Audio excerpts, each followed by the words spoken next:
Uite, eu pescuiesc cu ăsta. Ăsta trebuie să fie ca să se ducă la adâncime. Chestii din astea care plutesc și care nu. Asta trebuie să se ducă la adâncime, da? Spirala e așa. Dacă nu ți iei, dacă ți iei fără pai, deci fără prelungirea asta, s-ar putea când arunci ca să ți se încălcească, da? Eu mi-au cu pai, varianta cea mai sigură, că nu ți se încălțește. Ți se bagă nu știu cum, stă așa și tu te miri că nu prinzi pește, da? Da, deci eu iau și cu plumb din cauza ca să am un pic de greutate. Acum, că e culoarea diferită, ca asta nu are nimica. Că după ce l-arunci de câteva ori în apă, nu mai așa. Da. Hai că am și una fără plumb aici. Așa. Asta e fără plumb, da? Asta e, e ușoară. Dar nu ia, eu nu ți-aș recomanda din asta. Deci ăsta, da? Cu plumb, aici bagi ața de la unghiță, aici vine după aia ăsta, cum îi spune, eu nici nu știu cum îi zice în românește, eu folosesc viable, așa îi zice la noi, chestia asta, nu știu dacă se vede bine, o vezi? Aici vine legată în veriga de sus, așa să se vadă, în veriga de sus vine legată ața de la molinetă, cum ar veni de la băț, și în partea asta lantă are așa o verigă, vezi?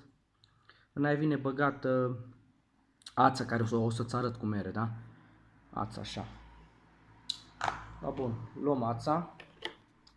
Da, să fie, de să nu, da, să fie cât de cât dreaptă, nu fie...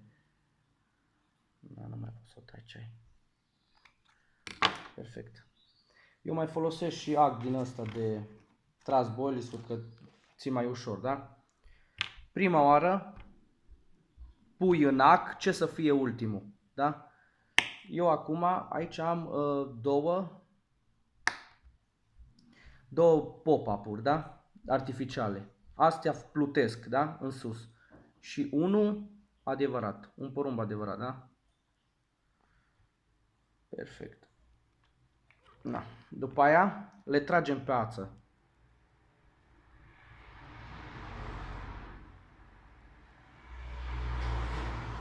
Ok? Deci ele sunt pe ață, momiala. Faci după aia un nod, îți arăt, deci acum eu îl fac și îți arăt după aia.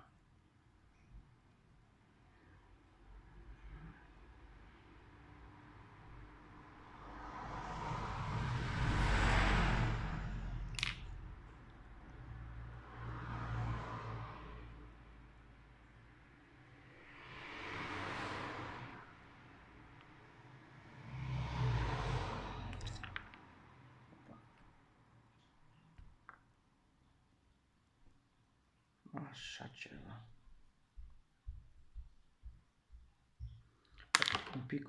Poate un pic mai mare. Perfect, da? Deci aici avem un nod. Un nod simplu, da? Vine tăiat restul. Așa. După aia, stai că am uitat ceva afară.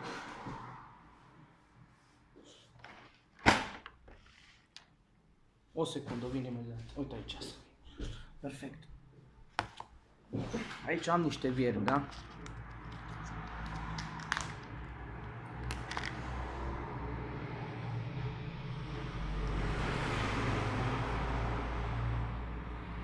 Viermi de, nu știu cum se zice, de gunoi sau cum se ziceți în România.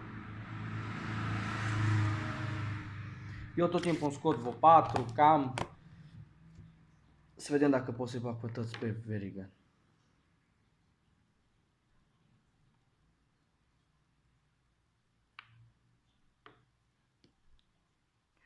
Na, așa.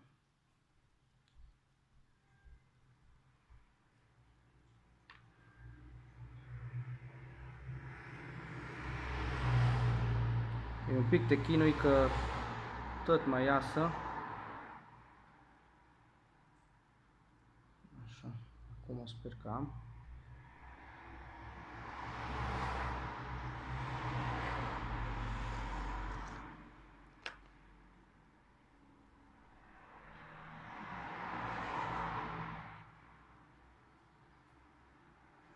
Perfect.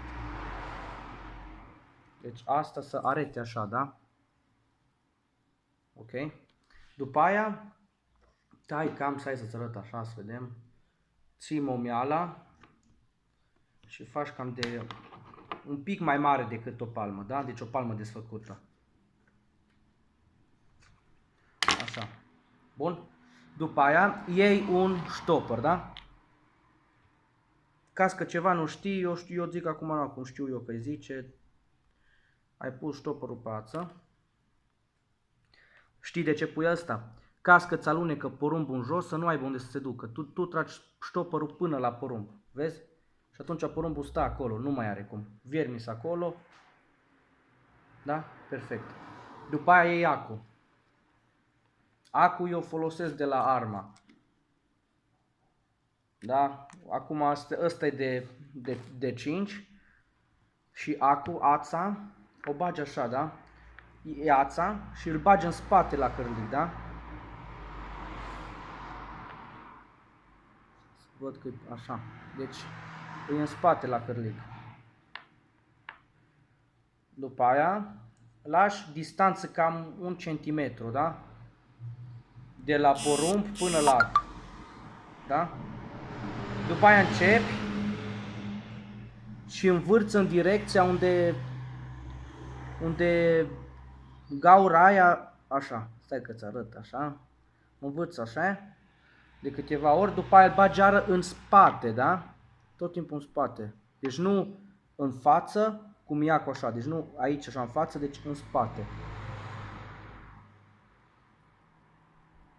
Așa, perfect. Acum mă caută și lumea. Așa, uite, așa arată, da? Mai este acum și plastelină de plumb, ca că porumbul artificial e prea tare să-ți ridice montura, să pui aici, da? Aici. Nu aici, aici. Acum o să-ți umplu ceva să vezi cam cum arată o montură din asta.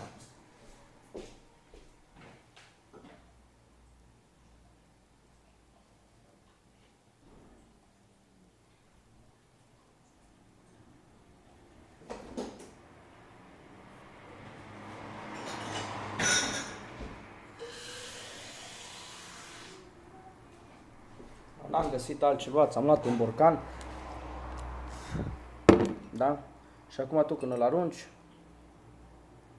hai să-l las în jos. Ăsta stă în sus, da? Poate am folosit acum aici, că normal trebuie să stai frumos. Vezi viermii cum se mișcă, ce frumos. E perfect, așa trebuie să fie. Atâta că am folosit poate un porumb adevărat, prea mare, da? Eu o să încerc să-l scot de acolo, să-l tai afară, să vedem cum se prezintă. Acum și de nu pui porumb adevărat, n-are nimic. Așa, fix așa trebuie să stea, exact așa, numai că acum noi avem distanța de la mâncare la ăsta un pic prea ăsta. Acum mai este așa, numai nu-i de pescar, să zic așa, de calitate, dacă învârți peste ac, da? Să fie mai scurt. Eu ți arăt mai o dată. Acum trebuie să fie ok. Vezi? Așa. Uite, vezi viermele cum se mișcă. Super. Asta, după așa, să nu mă ud. Aici faci un nod, iară. Înainte să faci nodul, să nu uiți așa, îți pui un furtunel din ăla, un furtun ceva, e ca un furtun. Eu tot timpul îl tai, deci nu îl tai drept, îl tai un pic așa. Da? Perfect. Și acum îl bag în orificiu mai mare. Îl bag acolo. Așa.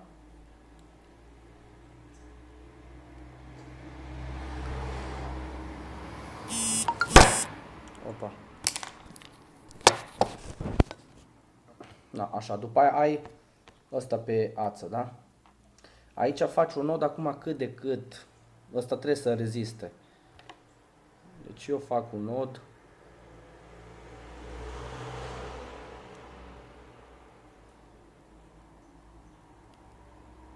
Am făcut unul. După aia iau ața asta de lângă. Așa fac eu. Eu Eu așa am făcut, până acum n-am scăpat niciunul și așa fac tot timpul. Noi. Că alții zice, na, de la un nod e ok, de la na, decât să te riști. Și mai am făcut unul, da? Opa, am scăpat.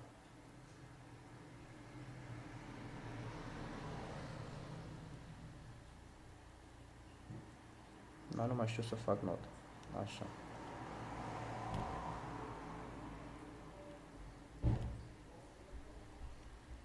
Perfect. Ok. Deci așa arată montura noastră.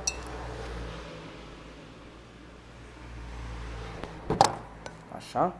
Și acum vine ața de la spirală, da? Acum ne folosim aici un virb, ți-am zis chestia asta.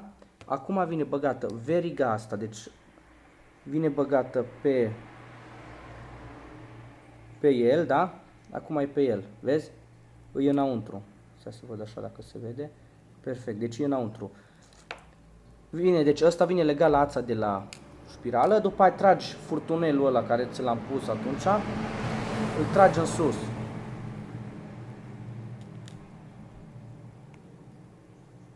Așa, vezi? Îl tragi peste ăla. Și acum ața nu mai poate să iese de acolo. N-are cum. Și asta e montura. O arunci afară, să nu fie mai mult de un lat de palmă.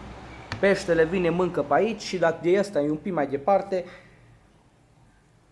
de-ai noroc, de-ai noroc îl prinzi, de n-ai noroc îl scapi. De mă refer, nu vine până aici. Dacă e așa de scurt cam, să vezi.